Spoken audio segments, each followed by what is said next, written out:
पुण्यात आता 8 भव्य रोपवे प्रकल्प उभे राहणार। गेल्या वर्षी जेव्हा राज्य सरकारने अशी घोषणा केली तेव्हा प्रत्येक पुणेकरांनी आणि महाराष्ट्रातील पर्यटकांनी टाळ्या वाजवून या निर्णयाचं स्वागत केलं होतं।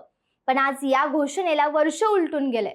वास्तवात काम सुरू होणं तर दूरच, पण या प्रकल्पाच्या कामासाठी एक विटही रचली गेली नाही। तर हे 8ही भव्य प्रकल्प सध्या फक्त आणि फक्त सरकारी कागदांवरच धूळ खात पडून आहेत। परंतु सरकारी विभागांमधील अंतर्गत वाद आणि एकमेकांकडे बोट दाखवण्याच्या वृत्तीमुळे हे प्रकल्प रखडले की यामागे काही तांत्रिक कारण आहेत।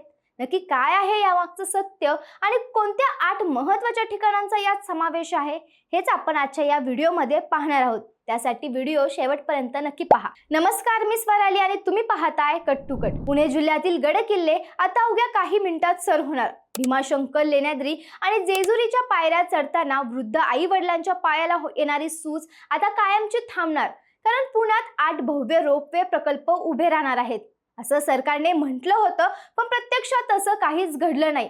दरम्यान या संपूर्ण प्रकल्पाच्या पार्श्वभूमी पाहता राज्य सरकारने महाराष्ट्रातील 45 ठिकाणी रोपवे उभारण्याची योजना आखली होती, ज्यामध्ये एकट्या पुणे जिल्ह्यात 8 महत्त्वाचे पर्यटन आणि धार्मिक स्थळांचा समावेश होता।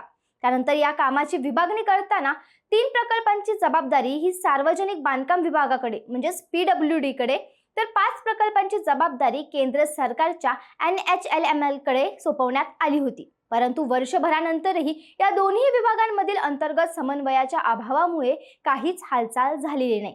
यात आणखी एक अडचण अशी आली की सिंहगड आणि शिवनेरी या किल्ल्यांना युनेस्कोच्या जागतिक वारसा स्थळांच्या यादीत स्थान मिळाल्यामुळे आता तिथे कडक पर्यावरणीय परवानग्या आणि वारसा संवर्धन निकषाचं पालन करावं लागणार आहे। अशा या सगळ्या गोंधळात सर्वसामान्य पर्यटक आणि भाविक मात्र भरडले जात आहेत। त्यामुळेच आता आपण सलगपणे जाणून घेऊया की ती 8 ठिकाणं कोणती आहेत आणि तिथली भौगोलिक परिस्थिती पाहता रोपवे किती आवश्यक आहे। या यादीत सर्वप्रथम आपण पुण्याच्या पर्यटनाचा मुख्य केंद्रबिंदू असलेल्या सिंहगड किल्ल्याबद्दल बोलूया, जो समुद्र सपाटीपासून सुमारे 1312 मीटर उंचीवर वसलेला असून जिल्ह्यातील सर्वाधिक लोकप्रिय किल्ला आहे।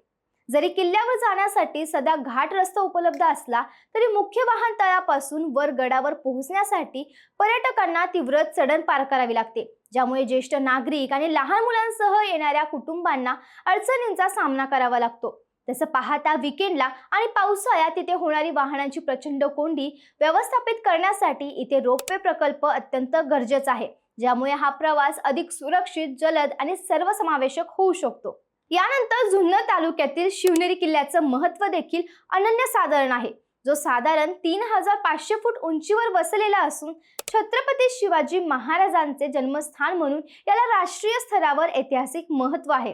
दरवर्षी लाखो शिवभक्त, इतिहास अभ्यासक आणि शाळकरी मुलं इथं भेट देतात।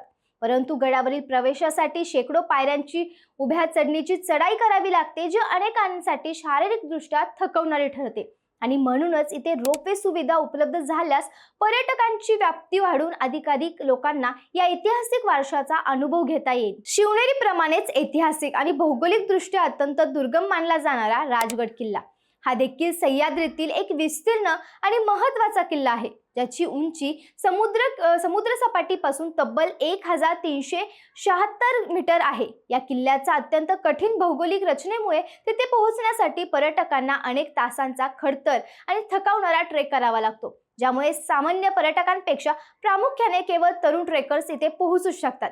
परिणामी जर इथे रोपवेची उभारणी झाली तर राजगड सारख्या सुवर्ण इतिहास सर्वसामान्य लोकांपर्यंत सहज पोहोचू शकेल आणि या दुर्गम परिसरातील स्थानिक अर्थव्यवस्थेला व पर्यटनाला मोठी गती मिळेल। किल्ल्यानंतर जर आपण धार्मिक पर्यटनाकडे वळलो तर जेजुरीचे खंडोबा मंदिर हे महाराष्ट्र आणि कर्नाटक राज्यातील लाखो भाविकांचं प्रमुख श्रद्धास्थान आहे, जे एका टेकडीवर वसलेलं आहे।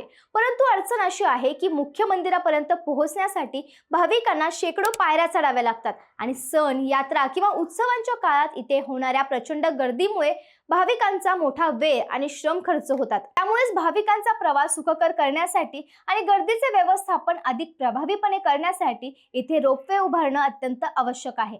जेजुरीप्रमाणे धार्मिकदृष्ट्या महत्त्वाचं असणारं निमगाव खंडोबा हे देखील डोंगराळ भागातील एक प्रमुख धार्मिक केंद्र मानलं जातं, जिथे विविध यात्रांच्या काळात मोठी गर्दी असते। अशा वेळी डोंगराळ भागातील मंदिरांपर्यंत पोहोचण्यासाठी लागणारा वेळ आणि ज्येष्ठ भाविकांचे शारीरिक श्रम कमी करण्यासाठी रोपवे हा एक उत्तम पायाभूत पर्याय ठरू शकतो, ज्यामुळे या परिसरातील ग्रामीण धार्मिक पर्यटनाला अधिक गती मिळेल. त्याचप्रमाणे अष्टविनायकांपैकी एक असलेल्या लेण्याद्री गणपती मंदिराचं वैशिष्ट्य म्हणजे हे मंदिर थेट डोंगरातील बौद्ध लेण्यांमध्ये कोरलेलं आहे. इथे बाप्पांच्या दर्शनासाठी शेकडो पायऱ्या चढाव्या लागतात. वृद्ध, दिव्यांग आणि लहान मुलांसह येणाऱ्या भाविकांसाठी हा प्रवास अत्यंत आव्हानात्मक ठरतो आणि हाच प्रवास कायमचा दूर करण्यासाठी इथे रोपवे आणि भाविकांच्या संख्येतही लक्षणीय वाढ होण्यासाठी मदत होऊ शकते. या यादीतील 7वं आणि अत्यंत महत्त्वाचं स्थान म्हणजे भीमाशंकर, जे 12 ज्योतिर्लिंगापैकी एक असून याचं धार्मिक आणि निसर्ग पर्यटनाच्या दृष्टीनं देशभरात मोठं महत्त्व आहे. हा संपूर्ण परिसर अभयारण्य आणि वर्णावरणाच्या घाट रस्त्यांनी वेढलेला असल्यामुळे इथला रस्ता खूप वेळ खाऊ ठरतो, ज्यामुळे गर्दीच्या काळात मोठी वाहतूक कोंडी होते. जरी जिल्हाधिकारी कार्यालयाने यासाठी सुरुवातीला खूप मोठा पाठपुरावा केला होता, तरी खासगी क्षेत्रांच्या सहभागाचा प्रस्ताव पुढे आल्यानंतर प्रशासनाने सध्या तांत्रिक भूमिका मागे घेतल्याचं समजतं. परंतु जर रोपवे झाला तर प्रवासाचा कालावधी कमी होऊन धार्मिक तसेच निसर्ग पर्यटनाला मोठी चालना मिळू शकते. शेवटी जुन्नर तालुक्यातील दर्याघाट पर्यटन परिसराचा विचार केला असता हा भाग नैसर्गिक सौंदर्य, लेण्या आणि घाट रस्ते यासाठी संपूर्ण महाराष्ट्रात ओळखला जातो. परंतु भौगोलिक दुर्गमतेमुळे अनेक प्रेक्षणीय स्थळे आजही सामान्य पर्यटकांच्या पोहोचणी पलीकडे आहेत. म्हणूनच या दर्याघाटांच्या परिसरात रोपवे प्रकल्प राबविल्यास पर्यटकांना निसर्गाचा विहंगम अनुभव घेता येईल. त्याचा थेट आणि सकारात्मक परिणाम हा स्थानिक व्यवसाय, हॉटेल उद्योग आणि रोजगार निर्मितीवर होऊ शकतो. हे संपूर्ण भौगोलिक आणि तांत्रिक माहिती पाहिल्यानंतर एक गोष्ट स्पष्ट होते. हे 8 रोपवे प्रकल्प म्हणजे केवळ पर्यटकांच्या मनोरंजनाचं साधन नाही, तर ते पुण्याच्या ग्रामीण भागाचं आर्थिक कायापालट करणारं पायाभूत प्रकल्प आहे. युनेस्कोचे नियम आणि पर्यावरणाचं रक्षण करणं अत्यंत गरजेचं आहेच, पण त्यावर तांत्रिक तोडगा काढून प्रकल्पांना गती देणं ही सरकारची जबाबदारी नाही का? प्रशासकीय उदासीनता आणि 2 विभागांमधील अंतर्गत वादामुळे हे प्रकल्प अजून किती वर्ष कागदावरच राहणार? निवडणुकीच्या काळात घोषणा करायच्या आणि त्यानंतर फायली मंत्रालयाच्या कपाटात बंद करून ठेवायच्या. ही परिस्थिती आता तरी थांबणार का? प्रशासनाच्या या संत कारभाराबद्दल एक नागरिक म्हणून तुमचं काय मत आहे? कमेंट्समध्ये नक्की सांगा आणि अशाच बातम्यांसाठी कट टू कटला फॉलो करायला विसरू नका.